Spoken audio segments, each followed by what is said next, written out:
It was a Tuesday evening, over a pot roast that tasted of nothing, when it all ended. There was no prelude, no storm gathering on the horizon, just the quiet scrape of silverware on porcelain.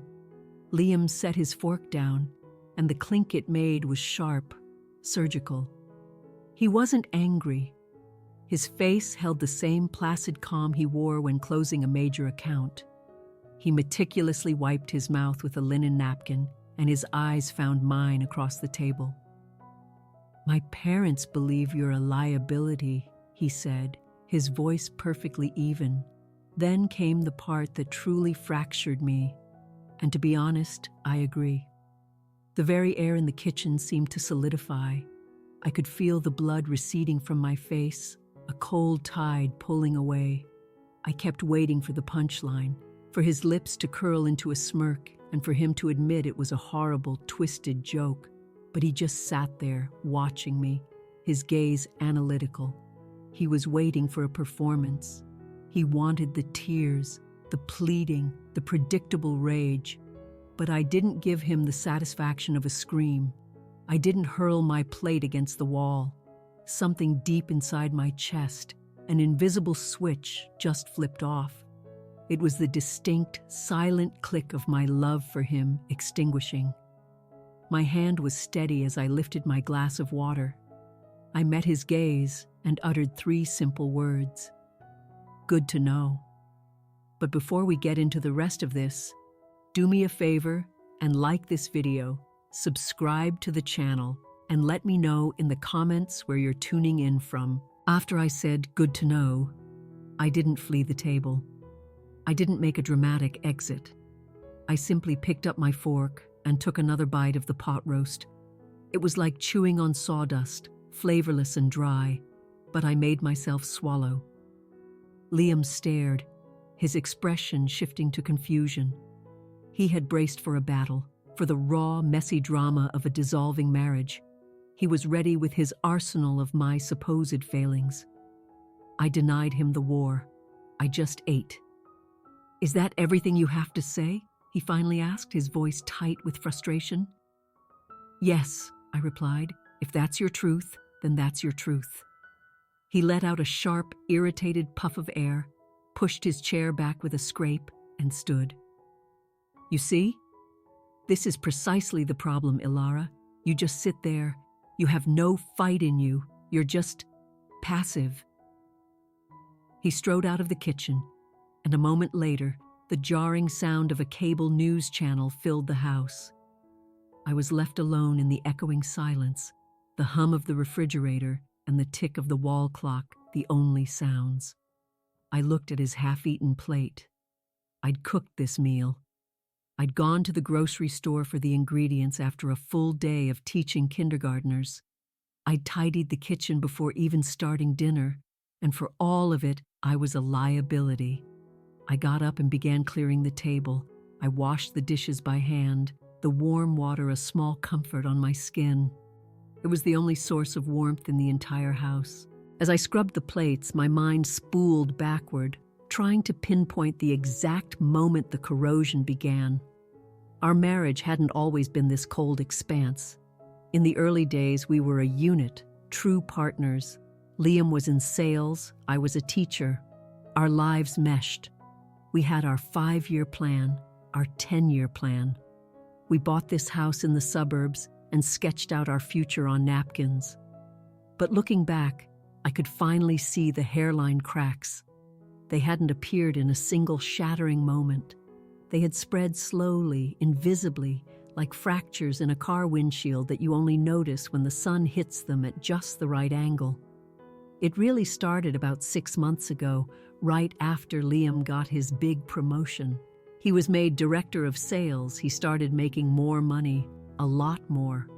At first, it was exciting. We celebrated at a fancy restaurant, but something in his gaze shifted that night. We were at this absurdly expensive seafood place. I glanced at the menu and quipped about the prices. "Wow," I said with a laugh. $55 for a lobster roll? I could make a dozen of these at home for that price. It was just a joke. Liam didn't laugh. His eyes darted around the room, checking if anyone had overheard. "Alara, please," he whispered, his voice tight. "Don't be so provincial. We're not struggling college kids anymore. Try to act like you belong." My face burned with shame. "I was just kidding, Liam." "It's embarrassing," he insisted. "You have a scarcity mindset. You need to elevate yourself." Elevate myself. That was the first time I heard the phrase. It would soon become his favorite weapon against me. Over the following months, the critiques intensified. They were never about major issues, always small, sharp cuts. One morning, as I was getting ready for work, I pulled on a favorite cardigan I'd had for years. It was cozy and clean. Liam, observing me from the bed, scoffed. "You're actually wearing that?" "Yes," I said. "It gets cold in my classroom." "It looks worn out," he stated flatly. "It's pilling on the sleeves. You look like a tired housewife, not a professional." "I'm a kindergarten teacher, Liam. I work with 5-year-olds. I don't need a power suit." "It's about self-respect," he countered. "You could put more effort into your appearance. Don't you want to be better than this? Don't you want people to see you with respect?" I wordlessly took off the cardigan and changed into a stiff, uncomfortable blazer. Liam nodded his approval. Much better. I felt like a doll he was dressing, hollow and small. Then came the jabs about my career. I adored teaching. I loved my students. But to Liam, my job was a quaint hobby, not a real career. One evening, he got home late, tense about his quarterly numbers. I tried to connect with him. "I had a tough day too," I said. "One of my students is having a really hard time at home, and I spent my entire lunch break on the phone with his mother." Liam just rolled his eyes. "Alara, playing therapist to a 5-year-old is not in the same universe as managing a multi-million-dollar sales territory. Please don't even compare them." "I'm not comparing," I said, my voice small. "I'm just trying to share my day with you." "Well, your day sounds exhausting, but completely unproductive," he shot back. "You work so incredibly hard for such a tiny return. Sometimes I question why you even bother. My bonus check this quarter is more than you'll make all year." He didn't say it with pride. He said it with malice. He wanted me to feel insignificant. He needed me to understand who held all the power in our relationship. And the most insidious part is that it started to work. When the person you love relentlessly tells you that you are not enough, a part of you starts to believe it. I began to wonder if maybe I was lazy, maybe I was uninteresting, maybe I was a liability, so I tried harder. I started cooking elaborate multi-course meals. I kept the house in a state of pristine order. I bought new, expensive clothes I couldn't really afford, just to meet his approval. I stopped mentioning my stressful days at school, not wanting to be a bother. I shrank myself to make more room for his ego. But nothing was ever enough. If the house was perfect, he'd complain that I seemed tired and listless. If I was energetic, he'd accuse me of being too loud. If I agreed with him, I was passive. If I disagreed, I was difficult. It was a rigged game. After finishing the dishes that night, I walked into the living room. Liam was engrossed in the news, his face illuminated by the flickering screen. He didn't look up. "I'm heading to bed," I said. "Okay," he grunted. "No, good night." I lay in our bed, staring at the textured ceiling. The room was shrouded in darkness. I thought about that word, liability. A liability is a weight, something you are forced to carry, not something you choose to. A liability slows you down. My husband, my partner of 8 years, looked at me and saw a sack of dead weight. I rolled over, looking at the vast, empty space he would soon occupy. I realized then, with chilling certainty, that this wasn't about his stress. It wasn't his job or the pressure. It was contempt. He didn't just disagree with me, He looked down on me. He genuinely believed he was superior, and he had convinced himself I was the anchor holding him back from his grand destiny. A single tear escaped and slid down my temple, hitting the pillow with a silent splash. I wiped it away fiercely. I made a silent vow in that darkness. I will not be a liability, I thought, and I will not be the victim who stays. But I didn't have the full picture yet. I thought this was just a rot between Liam and me. I had no idea the decay spread so much further. I had no idea I was the main topic of conversation at family dinners I was never invited to. I closed my eyes, but sleep wouldn't come. I just waited for him to join me in bed.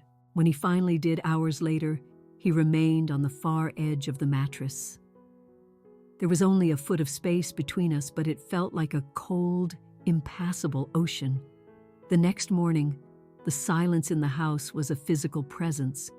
We orbited each other like wary ghosts. He drank his black coffee. I made my herbal tea. "I have a late dinner meeting tonight," he announced. "Don't wait up." "Okay," I replied. He left without a word, without a kiss goodbye.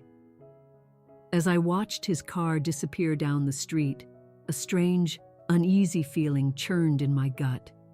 It was my intuition screaming a warning. The cracks were no longer invisible. The glass was about to shatter. 3 days crawled by. The air in our house was thick and oppressive, like the atmosphere before a violent thunderstorm. Liam and I exchanged only the most necessary words. "Pass the salt. Did you get the mail? We're out of milk." We had become resentful roommates, but beneath his cold silence, I felt his gaze on me. He was waiting for me to crack. He was expecting me to break down and apologize for the crime of being myself. It was a Saturday afternoon. Normally, Saturdays were our day for running errands and unwinding. But today, Liam announced he had to work. He disappeared into his home office and shut the door. I decided to finally tackle the hallway closet, a task I'd been avoiding for months. The closet was located right next to his office. I quietly opened the door and began sorting through old blankets and winter gear. The house was utterly still. Because of my proximity to the office, I could hear Liam's voice clearly. He must have assumed I was downstairs or in the garden. He had no idea I was standing 5 feet away, separated only by a thin wall and a hollow door. "Yeah, Mom, I know," Liam's voice boomed. He was on speakerphone. I froze, my hands clutching a stack of old towels. I couldn't move. I couldn't even breathe. I knew I should turn and walk away, that it was wrong to eavesdrop. But my feet felt like they were bolted to the floor. "It's just so draining," Liam sighed. "I pull a 60-hour week. I come home, and she's just there." Then I heard her voice. Eleanor, my mother-in-law. Eleanor Sterling was a woman who smiled perfectly with her mouth, but whose eyes remained cold and calculating. To my face, she was always impeccably polite, calling me dear and sending birthday cards. "Oh, Liam," Eleanor cooed. Her voice was syrupy sweet, the kind a mother uses to soothe a toddler with a scraped knee. "I know it's so difficult, darling. We raised you to be ambitious. It's hard when your partner doesn't share that fundamental drive." "I told her," Liam announced. "I finally did it. I told her she was a liability." I squeezed the towels tighter, my knuckles white. I waited for Eleanor to reprimand him, to say, "Liam, that's a cruel thing to say to your wife." But instead, she let out a soft, dry little laugh. "Good for you," she said. "It needed to be said. How did she take it?" "She didn't even put up a fight," Liam said, his voice tinged with disappointment. "She just said, 'Good to know.' She has no fire, Mom, no passion. She just absorbs it." "You see," Eleanor purred, "that's proof right there. She knows it's true. Perhaps she's aware she's not pulling her own weight. She knows she doesn't belong in this family, Liam. We've been saying it for years. My heart seized. Years. I know, Liam replied. Dad was right. I should have waited. I settled. You were young, Eleanor soothed. You made a mistake, and everyone makes them. But a mistake isn't a life sentence. You have so much potential, sweetheart. You need a woman who can stand beside you as an equal, not someone you have to constantly drag behind you. It's just so hard to leave, Liam whined. The house, the shared accounts. It's such a hassle. Don't you worry about the hassle, Eleanor said. Your father and I are here for you. We support you completely. Just keep applying the pressure. She'll break eventually, or she'll get tired of it and leave on her own. Yeah, Liam said, his voice firmer now. I guess you're right. Thanks, Mom. Anything for you, darling. We just want to see you happy. You deserve the absolute best. Love you, Mom. Love you too. The call ended. I stood in the dim hallway, feeling as though I'd been sucker punched. I felt physically ill. It wasn't just Liam. It was his entire family. For 8 years, I had attended their Christmas gatherings. I had carefully chosen their presents. I had listened to Arthur's tedious golf stories. I had helped Eleanor in her pristine kitchen. I had genuinely believed they liked me, that I was one of them. But the entire time, I was just a project, a topic of gossip. They looked at me and saw a misstep, a commoner who had somehow ensnared their prince. And Liam wasn't my defender. He was their co-conspirator. He was building a case, I realized. He was methodically building a case against his own wife. A sudden, blistering wave of anger surged through me. It was hot and sharp, and it burned away all the sadness. I carefully placed the towels back on the shelf and closed the closet door, making sure the latch clicked softly. I walked down the stairs, my legs a bit wobbly, but my mind was ablaze. I went to the kitchen and poured a glass of water, my hand shaking slightly. I drank it in one long gulp. I heard the office door open upstairs, followed by heavy footsteps descending. Liam strolled into the kitchen, looking relaxed and refreshed. He saw me by the sink. "Hey," he said casually, "what have you been up to?" I turned to face him, looking at the handsome face, the mouth that had just betrayed me to his mother. "Just tidying up," I said, my voice eerily calm. I was organizing the hall closet. Liam paused, his eyes narrowing slightly. He was gauging me, checking if I had overheard.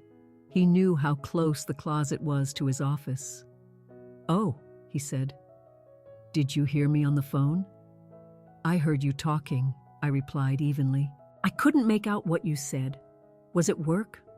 He visibly relaxed and offered a thin, fake smile. "Yeah," he said. "Just a difficult client, putting out fires." "Okay," I said. He pulled a beer from the fridge. "What's for dinner?" "I don't know," I replied. "I'm not hungry."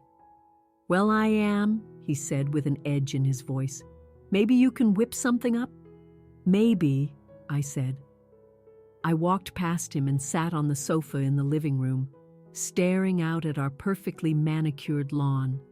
And in that moment, I knew with absolute clarity that I was completely and utterly alone. I didn't have a husband. I didn't have in-laws. I had adversaries. I was living in enemy territory with a man who wanted me gone and who had a cheering squad egging him on. If I cried, I would be validating their narrative. If I begged, they would gloat. If I got angry and screamed, they would call me unstable. I needed a new strategy. I had to be smarter. I had to be quieter. That's when I thought of my friend, Chloe. We'd been roommates in college. She was wild and hilarious back then, but now she was a private investigator, tracking down missing persons and unfaithful spouses. I hadn't spoken to her in almost a year, but I knew she'd pick up. I pulled my phone from my pocket, my fingers hovering over the screen. I just held it for a moment. Liam yelled from the kitchen, "Alara! There's no provolone!" How am I supposed to make a sandwich without provolone? I'll add it to the list, I called back. You should have checked before you went shopping, he grumbled, just loud enough for me to hear. I unlocked my phone and found Chloe's number. My thumb hovered over the call button. I wasn't a liability. I was a loyal wife. I was a good woman who had given her best, and they had spit on that loyalty. I pressed call. It rang once, twice. Hello? Chloe's voice, raspy and wonderfully familiar, came through. Ilara? Is that you? It's been ages. Hi, Chloe, I said, keeping my voice low. I need your help. What's wrong? She asked instantly, all playfulness gone. She was in work mode now. I need you to look into something for me, I said. I need you to look into my husband. A beat of silence. Then Chloe's voice was all business. Tell me what you need. Travel records, I said. Credit card statements. Anything and everything you can find. I'm on it, she said. Give me 24 hours. Thank you, I whispered. Alara? Yes? Are you okay? I glanced toward the kitchen, where I could hear Liam banging cupboard doors. No, I said. But I'm going to be. I ended the call. The rules of the game had just changed. They thought they were the only ones with a strategy. They saw themselves as the hunters and me as the cornered deer. But they had forgotten one crucial detail. Even a deer has antlers, and when you corner it, it will fight. I stood up and walked back into the kitchen. I'll go to the store, I told Liam. I'll get your cheese. He looked genuinely surprised. Oh. Okay, thanks. No problem, I said. I grabbed my keys and walked out the door. But I didn't go to the store for cheese. I went to the store and bought a new hardbound notebook. I was going to start keeping records of my own. As I drove, I didn't cry. The tears had been replaced by a cold, hard resolve in the center of my chest. I was ready for the truth, no matter how ugly it was. The 24 hours after calling Chloe were the longest of my life. I went to school the next day and stood before my class of 22 kindergartners. I taught them about seasons. I smiled as they showed me their drawings. I mediated a dispute over a blue crayon. I was Mrs. Sterling, the patient, gentle teacher. But inside, my stomach was a knot of anxiety. Every time my phone buzzed, my heart leaped into my throat. I was terrified of what Chloe might find, and just as terrified that she would find nothing. If there was nothing, then Liam was right. If there was no secret life, no other woman, then maybe the problem really was me. Maybe I was just a boring, uninspiring liability. I drove home that afternoon to an empty house. Liam sent a text, "Late meeting, don't wait up." In the past, I would have believed him without question. I would have kept his dinner warm and worried he was overworking himself. Now, I stared at the text and felt only a cold wave of suspicion. I sat at my kitchen table, my laptop open. The house was unnervingly quiet as the sun went down, stretching long, dark shadows across the floor. Then, at 7:15 p.m., the email arrived. The subject line read, "Report L. Sterling." I stared at the screen, my finger hovering over the trackpad. I felt like I was standing on the edge of a precipice. Once I clicked this, there was no going back. The life I knew, however flawed, would be over. I clicked. The PDF opened. It was 12 pages long. Chloe was nothing if not thorough. She hadn't just found a few red flags. She'd found a forest of them. The first page was a summary. Subject: Liam Sterling, travel and financial verification. Findings: significant discrepancies discovered in business travel logs. Numerous unaccounted for expenses. Companion identified. I scrolled down. There were photographs. They were grainy, taken from a distance. But it was him. I knew the line of his shoulders, the confident way he walked. He was striding into a hotel lobby. It wasn't a business hotel. It was a chic boutique hotel in downtown Boston, just a 40-minute drive from our home. He wasn't on a business trip. He was on a staycation. And he wasn't alone. A woman was at his side. She was tall, with sleek, dark hair, and she was wearing a striking red dress. Liam's hand rested on the small of her back. It was a possessive, intimate touch I knew all too well. I recognized her instantly, Isabella Rossi. She was the director of sales for the East Coast, his counterpart. I'd met her a couple of times at company holiday parties. She was vivacious, confident, and stunning. She was everything I wasn't, and she was married with 2 young kids. I remembered Liam telling me about them once. A wave of nausea washed over me. I scrolled further. Chloe had attached credit card statements from an account I never knew existed, a secret card. I scanned the charges. The Four Seasons, $650. Del Posto, $420. Cartier, $2,500. I stared at the numbers, my vision blurring. Just a few days ago, Liam had berated me for considering a $55 lobster roll.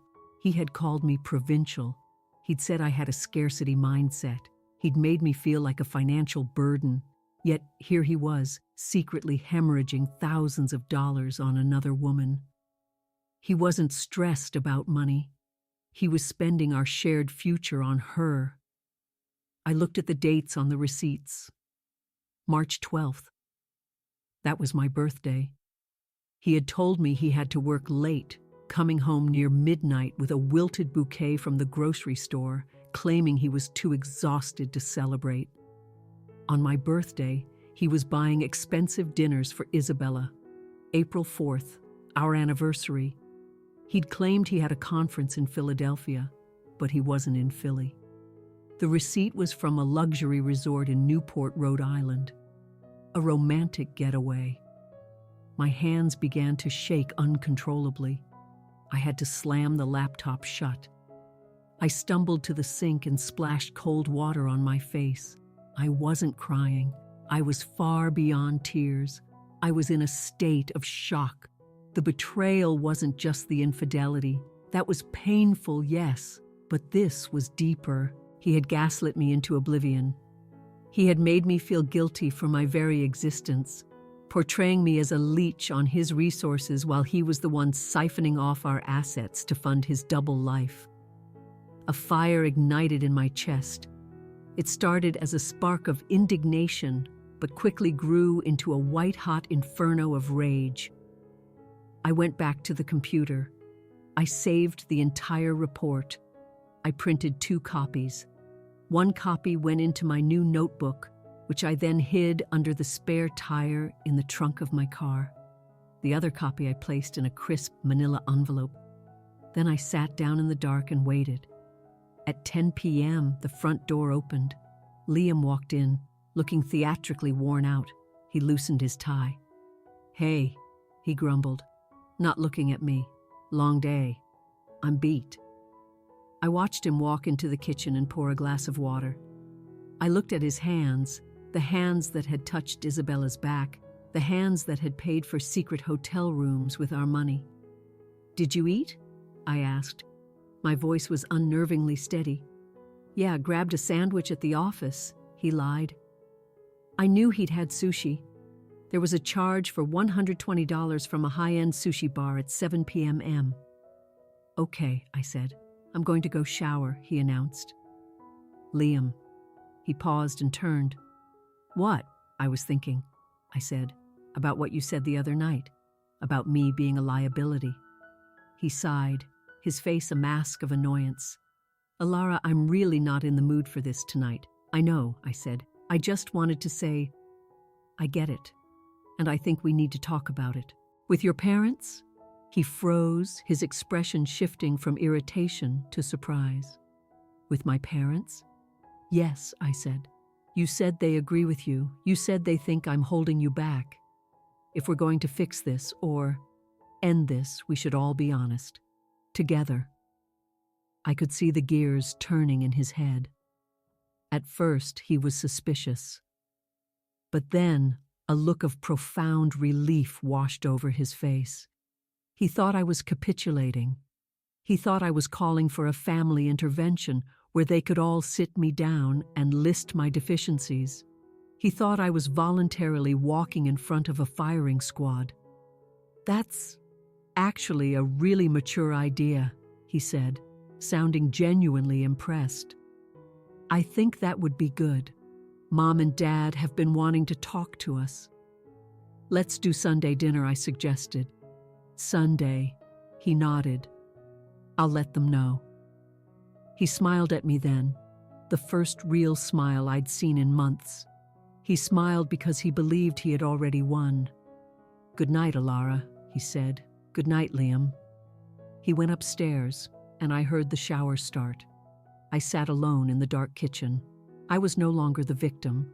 I was the architect. He thought he was taking me to his parents' house for my execution. He had no idea I was bringing a grenade. The next 4 days were surreal. I felt like an actress playing a part. I woke up, made coffee, went to work, came home, and flawlessly performed the role of the quiet, compliant wife. Liam, meanwhile, was in an excellent mood. He was almost kind to me. It was the condescending kindness of a jailer who knows the prisoner's sentence is about to be carried out. He started dropping little hints about what to expect on Sunday. "Mom just wants what's best for both of us," he said over breakfast on Thursday. "She thinks you might be happier with a simpler life. Someone who isn't so driven." "Maybe she's right," I murmured, staring into my coffee. "And Dad," Liam went on, "he just thinks we rushed into things, that we're fundamentally incompatible." "I see," I said. Inside, I was a screaming inferno, but on the surface, I was a placid lake. I spent my evenings preparing. I didn't just have Chloe's report. I began methodically going through our shared financial records, bank statements I hadn't properly examined in years. I found more inconsistencies. I realized he'd been siphoning money into a separate savings account I had no access to. He was preparing to leave me with absolutely nothing. On Saturday, I went to the grocery store and bought the ingredients for a large salad. Eleanor always expected me to contribute a side dish. I wanted to keep up appearances. I stood in the produce aisle, holding a head of romaine lettuce, and looked at the other shoppers. They all seemed so normal, preoccupied with dinner plans and their kids' soccer schedules. I wondered if they could see it on me, if I radiated the aura of a woman whose life was on the verge of detonation. I ran into a neighbor, Mrs. Gable. "Alara, hi," she chirped. "How are you? You look a bit pale." "I'm fine," I smiled back. "Just busy. Getting ready for Sunday dinner with the in-laws." "Oh, how lovely," she said. "Liam is such a wonderful man. You're a lucky girl." "Yes, I am," I said, my voice flat. "Very lucky." I walked away before I could burst out laughing in her face. Sunday morning dawned gray and drizzly. Liam spent an hour grooming himself, emerging in a crisp blue shirt and tailored slacks, the perfect suburban husband. I chose a simple black dress and the pearl earrings Liam had given me for our 3rd anniversary, back when he still loved me. "You look fine," Liam said, giving me a quick once-over. "A little plain, maybe, but it's fine." "Thanks," I said. We got in the car for the 45-minute drive to his parents' estate in Weston. Liam was visibly on edge, drumming his fingers on the steering wheel. He kept flicking the radio on and off. "Listen, Alara," he said as we merged onto the highway. "About today, just try to keep an open mind, okay?" I stared out the window at the blur of passing trees. "What do you mean?" "I mean, don't get defensive," he instructed. "Mom and Dad are going to say some difficult things. They're going to tell you the truth. It might hurt, but it's for the best." He glanced at me. "We can't continue like this. with you dragging me down and me resenting you. It's not healthy." "I agree," I said softly. "It's not healthy at all. So just listen to them," he pressed. "Don't cause a scene. If we decide to separate, let's try to do it with some dignity." Dignity. The word tasted like ash coming from his mouth. There was no dignity in what he'd done, in secret hotel rooms with another woman while his wife was at home clipping coupons. "Oh, I'm open," I said quietly, turning to look at him. "I'm very open to hearing the truth, Liam." He nodded, satisfied. Good. He didn't see the ice in my eyes. He didn't notice the weight of my purse. The manila envelope was inside, nestled between my wallet and my keys. We pulled up to the house, a sprawling brick mansion with imposing white pillars. The grounds were immaculate. It looked more like a private institution than a home. My stomach clenched. I had always felt small here, like the poor kindergarten teacher who had married above her station. Arthur and Eleanor were waiting for us at the door. Eleanor offered me an air kiss that landed somewhere near my ear. "Alara, you look tired, dear." "Hello, Eleanor," I said. Arthur shook Liam's hand with a firm grip. "Son, good to see you." He gave me a curt nod. "Alara." "Dinner is nearly ready," Eleanor announced. "We're eating in the formal dining room, since we have serious matters to discuss."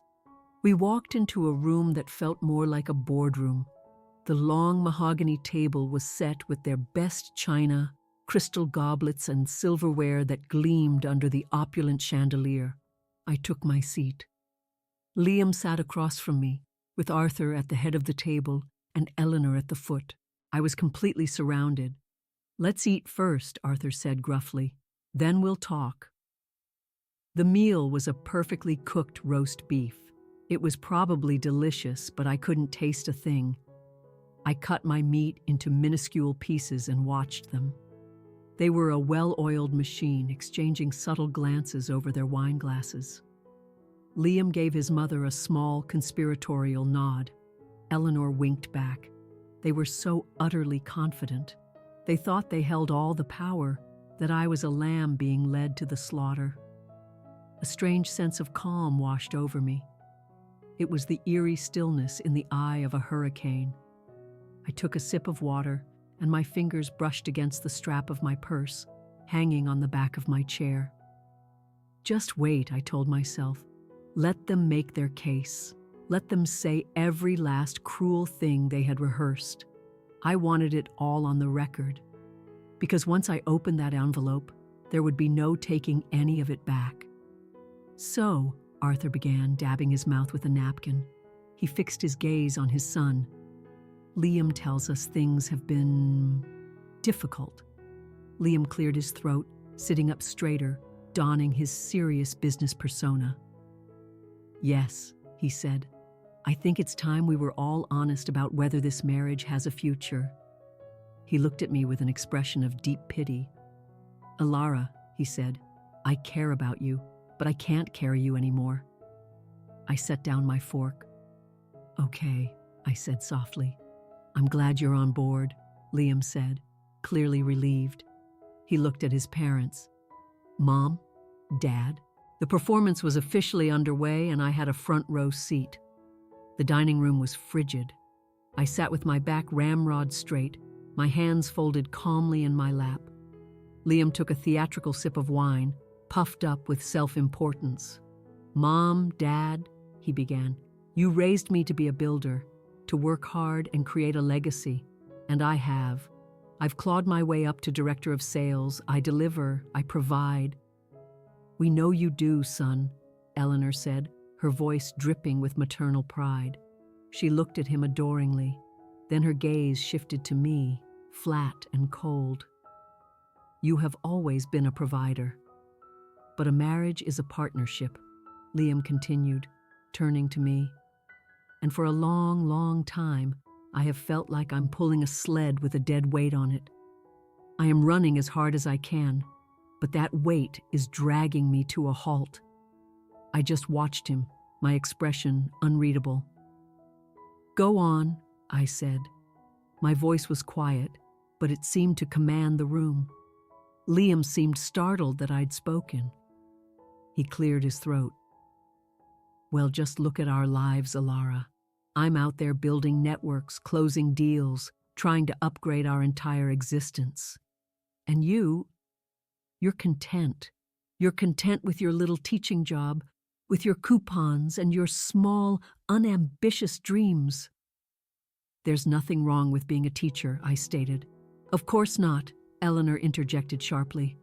It's a noble little profession, Alara. But Liam needs a wife who can host fundraisers, a wife who understands the corporate landscape, a wife who dresses for success. She gestured dismissively at my simple black dress. You've let yourself go. And frankly, it reflects poorly on Liam. He needs a woman who shines, not someone who's content to fade into the wallpaper. Arthur finally spoke, his voice a low grumble. So the issue is you feel she's not contributing? Exactly, Liam said eagerly, leaning forward.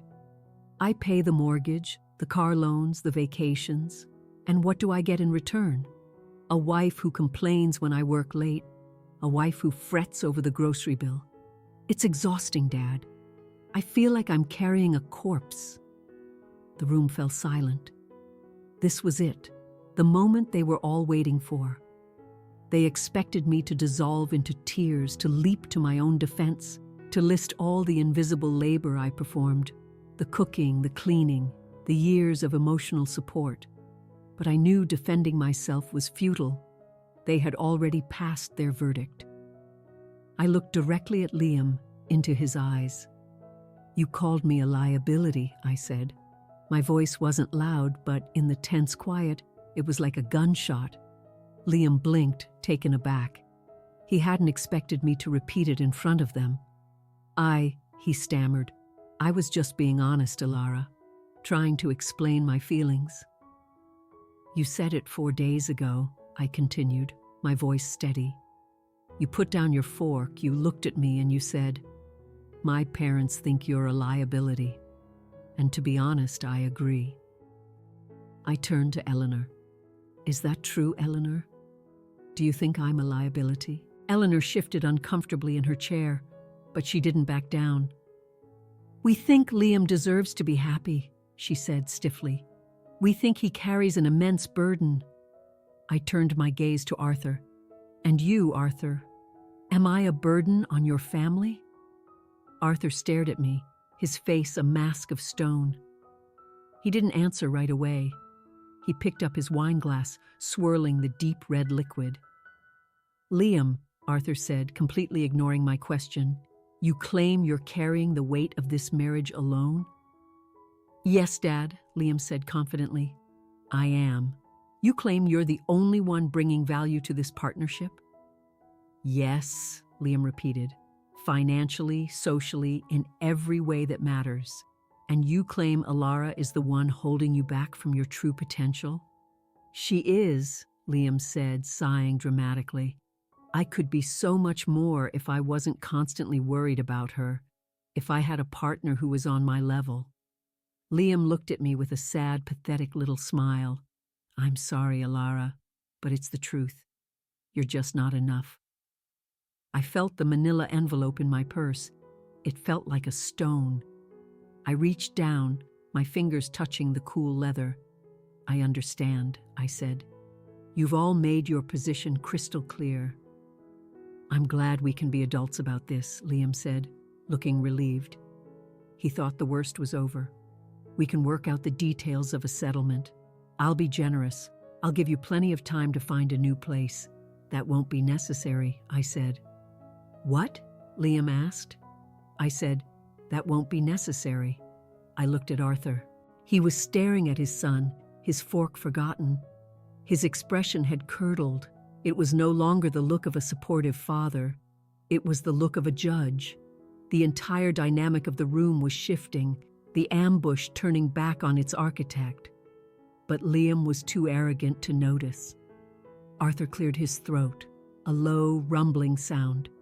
He pushed his plate away, placed both elbows on the table, and laced his fingers together. He looked directly at Liam. "Liam," he said. "Yes, Dad? I have a question for you." "Of course," Liam said, picking up his water glass. Arthur waited until the glass was halfway to Liam's lips. "Who is Isabella Rossi?" The glass jerked in Liam's hand. Water sloshed over the rim, splashing onto the pristine white tablecloth. A dark, wet stain spread instantly like blood. Liam froze. The color drained from his face, leaving him a ghastly shade of pale. "Who?" Liam squeaked, his voice a full octave higher than usual. "Isabella Rossi," Arthur repeated slowly, enunciating each syllable, "the director of sales for the East Coast." Eleanor looked utterly baffled. "Who is that, Arthur? A client?" Arthur didn't take his eyes off his son. "Liam knows who she is," he said. "Don't you, Liam?" Liam set the glass down, his hand trembling. He tried to laugh it off, but it came out as a strangled cough. She's a colleague, Dad, from the Boston office. We work together sometimes." "Why? You work together?" Arthur nodded. "Is that why you spent 3 nights at the Four Seasons with her in March?" The silence in the room was absolute. You could have heard a pin drop. Eleanor gasped, her hand flying to her mouth. "Arthur, what are you saying?" "I'm asking your son a question," he snapped. "Liam, did you or did you not stay at the Four Seasons with Mrs. Rossi on the weekend of March 12th? Liam's mouth opened and closed like a fish out of water. "Dad, that's insane. I was working late that whole week. I told Alara." "I know what you told Alara," Arthur cut him off, his voice rising, gaining a hard, dangerous edge. "You told Alara you were working, but that's not what you were doing, was it?" I 2 days ago," Arthur said, "I received a phone call." I sat perfectly still, watching Liam's entire world crumble. "Alara called me," Arthur stated. Liam's head whipped around to look at me, his eyes wide with a mixture of shock and betrayal. He looked at me as if I were a complete stranger. "She didn't say much," Arthur continued.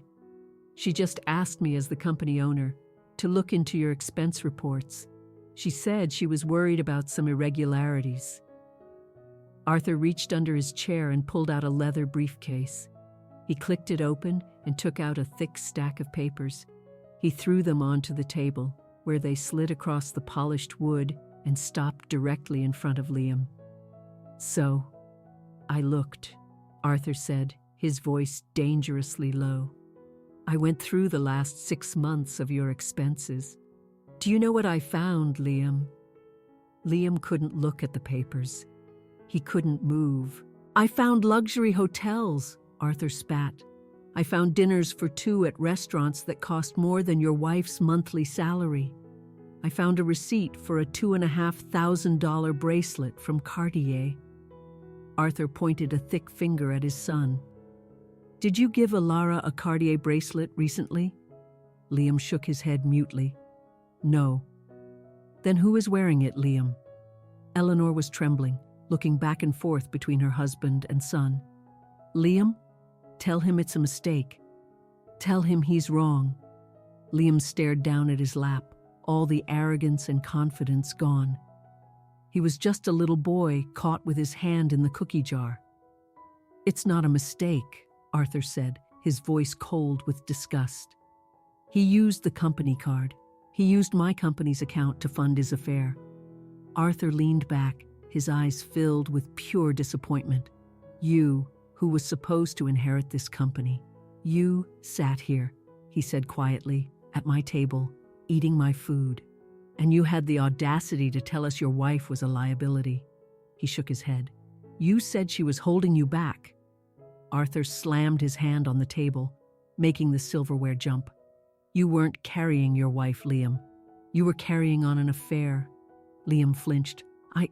I was going to end it," he whispered. "It was just the stress. I was so stressed." "Stress?" Arthur laughed, a harsh, barking sound. "You call that stress? I call it theft. I call it betrayal. You didn't just cheat on your wife, You stole from this family. You exposed this company to massive liability. Do you have any idea what happens if HR finds out you're sleeping with a counterpart using company funds? It's a lawsuit, you imbecile. I didn't think, Liam started. No, Arthur roared. You didn't think. You thought you were smarter than everyone. You thought Elara was stupid. You thought I was blind. For the first time in 8 years, Arthur turned and looked at me with something other than polite indifference. He looked at me with respect. Elara, Arthur said, his voice softer now. I owe you an apology. You don't owe me anything, Arthur, I replied, but thank you for looking into it. I looked, he said, and I found the truth. You're not the one draining his resources. You're not the one with a scarcity mindset. You are the only person in this marriage who has demonstrated any honesty at all. Eleanor began to sob, soft, pathetic little sounds. My boy, how could you? With a married woman? With children involved? Liam looked at his mother, desperate. Mom, please, it's not what you think. Elara, she's cold. She doesn't get me. Isabella, she understands me. Shut up, Arthur commanded. Liam's mouth snapped shut. Do not blame your wife for your own catastrophic lack of character. You wanted a frank conversation about the future? Fine. Here's the future. Arthur pointed a resolute finger at the door. Get out. Liam blinked. What? Get out of my house, Arthur repeated. And don't bother showing up at the office tomorrow. You're suspended pending a full audit. If I find $1 more of my money unaccounted for, I will fire you myself. Dad, you can't be serious, Liam pleaded. I'm your son. And she was your wife, Arthur retorted, gesturing to me. And you treated her like she was garbage. If you can do that to the woman you vowed to protect, what wouldn't you do to my company? I can't trust you, Liam. Liam scrambled to his feet, looking frantic. He turned to me. Elara, he begged. Elara, say something. Tell them we can work this out. I looked at him, remembering his cold, dead eyes in our kitchen. Good to know.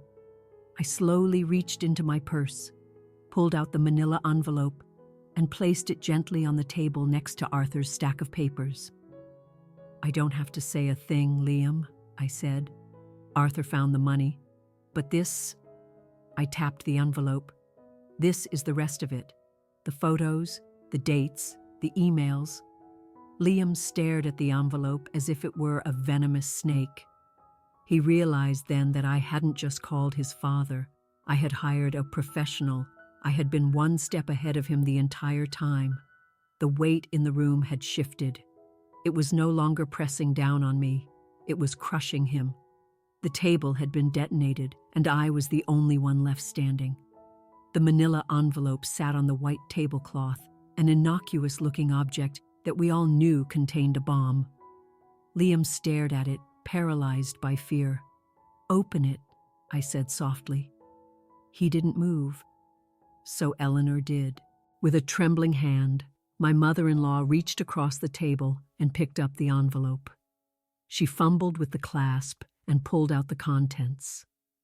The first photo on top was of Liam and Isabella kissing in a public park in broad daylight.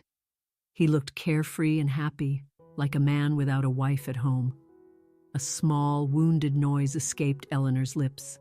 She dropped the photo as if it had burned her. Oh, Liam, she whispered, tears welling in her eyes. She has 2 children. She's a mother. Mom, it just happened, Liam pleaded, his voice cracking with desperation. We fell in love. You told me I deserved to be happy. You told me Elara wasn't enough. I told you to be ambitious, Eleanor snapped, her voice turning sharp. I didn't tell you to be a common cheat. I didn't tell you to destroy a family. You wanted this, Liam yelled, his face flushing a deep, mottled red. You and Dad have been whispering about Elara for years. She's too plain. She's too simple. She's a liability. I just did what you all wanted. I found someone better. Isabella Rossi is not better. Arthur boomed, his voice like ice. Isabella Rossi is a liability, and you, my son, are a fool. Arthur picked up the PI report I'd given him. He flipped through the pages. You took her to Cabo, he read aloud. Last month, you told us you were at a sales conference in Phoenix. Liam stammered. You spent $12,000 on a single weekend, Arthur said, his voice laced with disgust. Company money. Arthur looked up, and the look he gave his son was one of finality. I built this company from nothing, he said, his voice low and dangerous.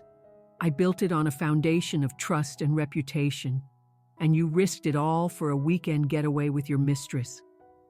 I can pay it back, Liam said quickly. I'll fix it, Dad. Please. You can't pay back integrity, Arthur said. It was then that I finally spoke again, my voice calm. I already knew, I said to the room. I knew about the money. I knew about the hotels. I knew about the baby. The room went dead silent. Liam looked at me, his eyes wide with pure terror. What? He whispered. I didn't put it in the report, I said evenly, because my source couldn't confirm it yet. But I saw the texts on your iPad, Liam, the ones you thought you deleted. She's pregnant, isn't she? Eleanor let out a gasp so loud it was almost a scream, covering her face with both hands. Liam collapsed back into his chair, utterly defeated. The last of the fight drained out of him. He buried his head in his hands. I didn't know what to do, he mumbled into his palms. It's a mess. It's all just a mess. It is a mess, I agreed, but it is not my mess. Not anymore. I stood up, smoothing down my simple black dress. I picked up my purse. You all wanted a frank conversation about the future, I said, my voice clear and strong. Well, here it is. I'm leaving. I'm filing for divorce first thing in the morning. I am taking half of our marital assets, which I am legally entitled to. I am leaving you with the house, the mortgage, and the spectacular mess you've created. I looked at Eleanor, who was weeping openly now, looking old and frail. Patricia, I said, I truly tried to be the daughter you wanted. I am sorry I was never enough. She looked up at me, regret clouding her features. Ilara, don't, I said, cutting her off. I turned to Liam. He wouldn't meet my eyes. He was staring at the wine stain on the tablecloth. You were right about one thing, Liam, I said. He looked up, a flicker of hope in his eyes. I was a liability, I said. I was a liability to your conscience. Because every time you looked at me, you were reminded of the promise you broke. I was the mirror you couldn't stand to look into. I walked toward the door. Arthur stood up. Ilara, he said. I stopped and turned. Arthur Sterling was a hard, ruthless man. But as he looked at me then, I saw something that resembled admiration. I apologize, he said, for my son, for my family. We misjudged you. He glanced at Liam, who was still slumped in his chair. Then he looked back at me. Your wife has more integrity in her little finger than you have shown in your entire life, he said to his son. Then he gave me a slight nod. Go, Ilara. You deserve better than this. I nodded back. Goodbye, Arthur. I walked out of the dining room, through the grand foyer, and out the heavy front door. It was still raining, a soft, cleansing drizzle. The air smelled of wet earth and freedom. I took a deep, shuddering breath. I didn't feel sad. I didn't feel lonely. I felt light. The burden was gone. And I realized then it had never been me. The burden was him. The following weeks were a whirlwind of paperwork and packing tape. I moved out of the suburban house the very next day. I didn't take much, just my clothes, my books, and the kitchen items I truly loved. I left the oversized furniture, the soulless art Liam had bought to impress his colleagues. I found a small apartment in a vibrant city neighborhood, a third-floor walk-up with huge windows and gleaming hardwood floors. It was small, but it was all mine. I filed for divorce on Monday morning. The consequences for Liam were swift and brutal. Arthur didn't just suspend him, he fired him. The full audit revealed that Liam had embezzled nearly $50,000 over 2 years. Arthur gave him a choice: resign and arrange to pay it all back, or face criminal charges. Liam resigned. He lost his job, his 6-figure salary, his company car, his entire identity. Without his income, he couldn't afford the mortgage on our oversized house. He had to put it on the market, where it sold for a loss. Isabella Rossi was also fired. I heard through Chloe that her husband found out about everything, filed for divorce, and got full custody of their children. Liam tried calling me a few times. The first time, he was furious. "You ruined my life, Alara. You set me up." I hung up. The second time, he was drunk and maudlin. "I miss you. Isabella is crazy. She's not like you. You were safe. I want to come home." I blocked his number. I was done with his anger, and I was done with his regret. One afternoon, about a month after the dinner, my phone rang. It was Eleanor. I debated answering, but curiosity won. I picked up. "Hello, Eleanor." "Alara," she said, her voice thin and reedy. "How are you?" "I'm fine," I said.